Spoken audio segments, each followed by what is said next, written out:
শয়তানের কুমন্ত্রণা থেকে বেঁচে থাকতে তওবা করতে হবে।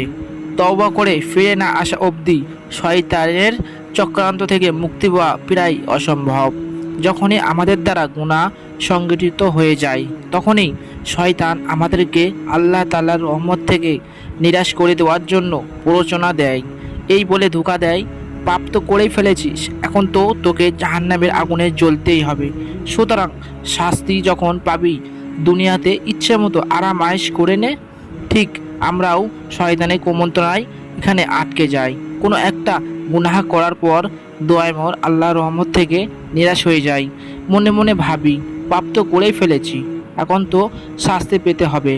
তো শাস্তি যখন পাবই, দুনিয়াটাকে উপভোগ করে যাই। শয়তানও ঠিক এরকমটাই চাই। শয়তান চাই আল্লাহর রহমত থেকে নিরাশ হয়ে বারবার যেন গুনাহ করতে থাকি। এই জন্যই আমাদের উচিত গুনাহ হয়ে গেলেই সাথে সাথে ইস্তেগফার করে তওবা করে নেওয়া। তওবা করে নিলে শয়তান সেখানে আর জায়গা পায় না। আর যদি তওবা না করা হয়, তখন শয়তান নানাভাবে কুমন্ত্রণা নিয়ে আমাদের সামনে হাজির হয়। প্রতিনিয়ত ইসলামিক ভিডিও পেতে আমাদের চ্যানেলটা সাবস্ক্রাইব করে দিবেন।